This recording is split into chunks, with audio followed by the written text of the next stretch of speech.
qual que seria o passo inicial para a pessoa que fala assim, ó, eu quero seguir, né, a filosofia de investimentos do Barça, eu quero seguir a filosofia de investimentos da AGF? Qual que é o passo inicial para essa pessoa que hoje não investe?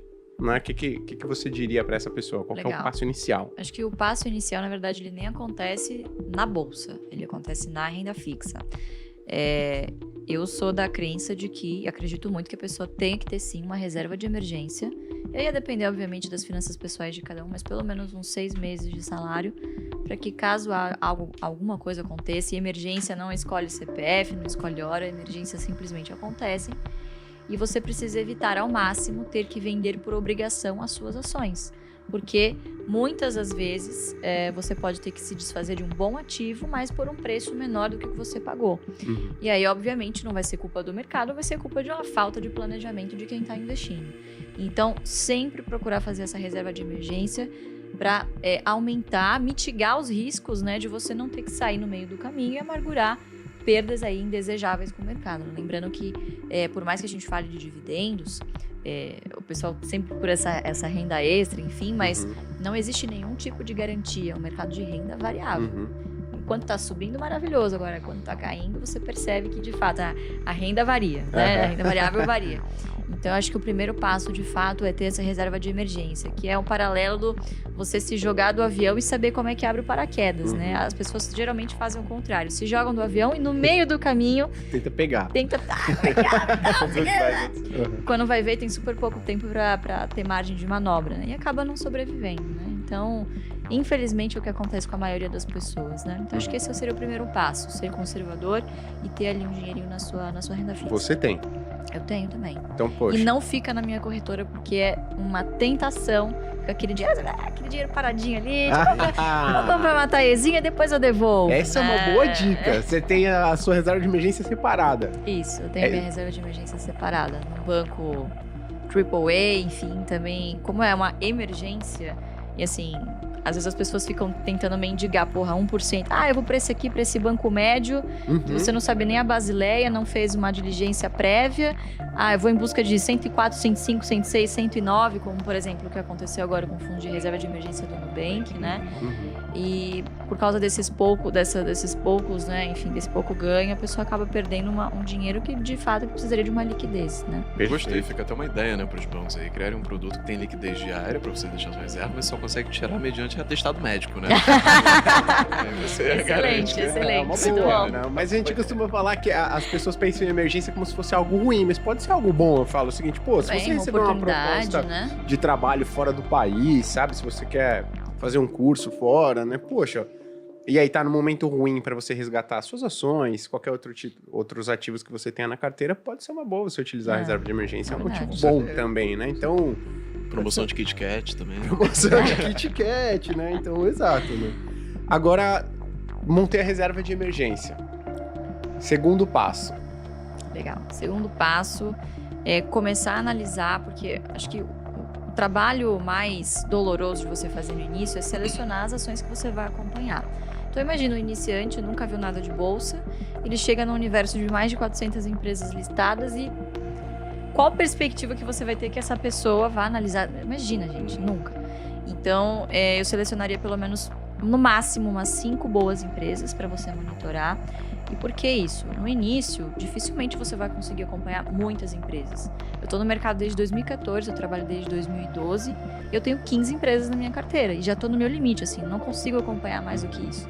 Então, se você quiser fazer um stock picking, que é uma carteira ativa, ou seja, você selecionar suas próprias ações, eu focaria em 5 empresas no início, né? E eu acho que esse é um erro muito comum. A pessoa tem R$1.000 e o que ela faz por desconhecimento ou insegurança? Divide em 20 papéis ao mesmo tempo e aí o que acontece? Ela não gera nem fluxo de dividendos capaz de comprar no fracionário, ou seja, ela não gera renda suficiente para reinvestir. E tampouco ver rentabilidade na sua carteira, porque você está tão pulverizado ali que, enfim... Ibovespa. Exatamente. Seria mais fácil comprar um ETF, né? Uma pena que é um mercado ainda pouco desenvolvido, mas acho que estamos caminhando para isso, né? Então, eu selecionaria 5 boas empresas para acompanhar e ir alternando essas compras frequentes. Fazer metas em quantidade de ações é extremamente importante. Porque quando você foca na quantidade de ações e não no valor financeiro em si que você está aportando, você percebe que se esta ação de boa qualidade cai, se o preço cai, com este mesmo recurso você compra mais ações e chega na sua meta mais rápido. Lembrando que o dividendo é pago em função da quantidade de ações possuída e não do valor financeiro que você aportou. Perfeito. Né? Então esse é o primeiro passo. Isso é muito legal mesmo, porque tem gente que fala o seguinte, poxa Gui, mas a gente está entrando num período político, né, e talvez econômico super desafiador, e aí eu não quero investir em ações, porque eu vou olhar lá o meu patrimônio, se a gente olhar o que aconteceu lá no governo Dilma II, né, ali no final do Dilma I, Dilma II, a gente vê que, o Ibovespa ficou parado e eu não evoluí financeiramente. Eu falo, poxa, vamos mudar a sua ótica? Vamos fazer o seguinte, ao invés de você olhar o patrimônio que você tinha, vamos dar uma olhada na quantidade de ações que você adquiriu durante todo esse período? Exato. Na quantidade de fundos imobiliários que você... Não vou falar esperto dele, na quantidade de fundos imobiliários que você adquiriu. Calma lá. Ou fundos imobiliários ou ativos de renda fixa que você adquiriu ao longo desse período. Poxa, você acumulou uma quantidade muito grande de ações, de ativos nesse período. Então, nesses momentos desafiadores, né, principalmente, que você não fica super empolgado e tal, você pensa em desistir, dá uma olhada na quantidade. Isso é muito bacana. Exatamente. Né? E no fluxo de dividendos pingando também, né? Isso dá um certo conforto para quem está começando também. Perfeito. Aproveitando que você comentou, você falou para escolher boas empresas. O que é uma boa empresa, na sua opinião? Legal, Não, mas as honras, Fabião. Não, basicamente, o que a gente procura, né? Se a estratégia se chama carteira previdenciária, qual que é a premissa principal? Bom, você precisa ter ativos na sua carteira que, claro que não existe nenhuma garantia e empresas ao longo do caminho passam por dificuldades, nada garante que ela vá se perpetuar. Mas você precisa escolher ativos de maneira que os seus negócios tornem mais provável que essa empresa perdure por 10, 20, 30, 40 anos. Você está pensando aqui, afinal, em longo prazo. Então, esse é um dos critérios, perenidade. O segundo critério, a gente vive num país que vira e mexe, você tem ondas inflacionárias fortíssimas. Então, você precisa de ativos que tenham o poder de barganha de conseguir corrigir o preço dos seus produtos, pelo menos pela inflação, né? Ou ter um custo reduzido abaixo da inflação, enfim, tem esse tipo de vantagem competitiva. E terceiro, de novo, a gente está falando de uma carteira previdenciária. No futuro, você vai querer um patrimônio que te gere renda. Então, empresas que não só gerem um fluxo de caixa saudável, como consigam também continuar investindo, manter os seus negócios, os seus CAPEX, enfim, inovação, sempre muito importante, e remunerar muito bem o seu acionista.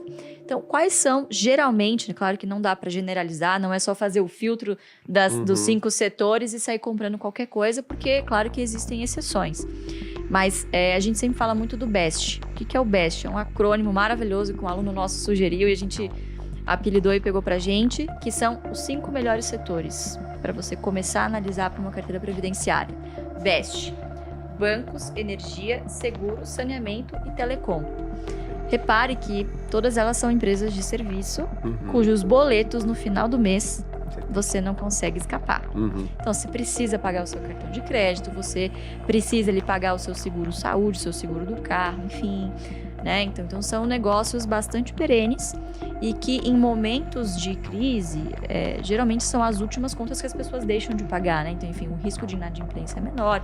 E nos momentos bons, geralmente são empresas que acabam se recuperando, tem um ramp-up bastante positivo, né? E lembrando que é um porto seguro para momentos de crise na bolsa, né? Então, muito provavelmente vocês devem estar vendo aí, por exemplo, as casas, né, de análise, enfim, recomendando bancos, energia, enfim, que são setores considerados mais defensivos perante a bolsa, né? Perfeito. Perante o índice. Perfeito. E aí a pessoa vai lá, tá começando, fala, pô, legal, montou reserva de emergência, aí pegou o BEST, filosofia BEST, aí foi lá em bancos, ela falou, caraca, tem um monte de bancos. Ela falou, energia, pô, tem um monte de empresa de energia. Eu não tenho tempo. Essa pessoa, no caso, nesse pontapé inicial, seria uma boa, na visão de vocês, ela começar através de um índice? Ou não? É melhor ela acompanhar um analista que faz esse trabalho por ela, né? Que siga essa filosofia que ela gostou, né? O que vocês recomendam para essa pessoa que fala, poxa, eu não tenho tempo, tô lá, né, pô, trabalhando, ralando, e eu não consigo me dedicar a isso, sou ruim com números, então eu preferia delegar isso ou através de um ETF, fundo, ou um especialista. O número é o menor dos problemas. É o menor, porque hoje você tem casas de análises muito confiáveis, você pode se cercar de profissionais que te munam desse tipo de informação, até no AGF+, a plataforma. Enfim, você tem vários serviços que te dão ali, te cospem um valor justo e você vai saber se tá caro ou tá barato. O trabalho mais difícil inicial é você entender se ela é uma boa empresa. Então você tem que sempre pensar como se fosse na vida real. Você vai comprar uma padaria. Quais características desse negócio você vai avaliar? Poxa, quem são os sócios? Quem são os gestores que estão ali? Você vai lá dar um Google, gente. A gente vive a era da informação, vai no LinkedIn. Alguma coisa sobre a reputação dessas pessoas você vai encontrar na internet, conversar com conhecidos. Então você vai fazer um trabalho de diligência nesse sentido. E às vezes as pessoas falam, mas eu não tenho tempo. Mas, cara, você arranja tempo para várias outras coisas, muito menos importantes e mais supérfluas do que isso. Você tem que lembrar que é o dinheiro do seu futuro. E você vai pagar um preço muito caro se você, obviamente, não fizer esse negócio direito. Agora, obviamente, isso torna implícito de que você precisa estar disposto a fazer esse tipo de trabalho. Por que aqui a gente não acredita muito em você investir em índice? Porque, infelizmente, não distribuem dividendos e, se distribuíssem, seriam tributados. Então, não há vantagem aqui, diferentemente dos Estados Unidos, em que os ETFs, bons ETFs, distribuem bons dividendos enfim, lá o dividendo já é tributado, mas, diferentemente do que ocorre aqui, não haveria essa vantagem, exatamente. Então, você tem que estar disposto, né, Fabiano? Acho que é um acordo com você mesmo de que, poxa, você vai ter que sentar e vai estudar. Isso não acontece do dia pra noite, né? Mas você não pode ficar refém também desses bons profissionais. Você precisa ter uma opinião, uma crítica. Poxa, você, em última instância, você seria sócio das pessoas que estão ali, deste negócio? Entender o que a empresa faz é o mais importante de tudo.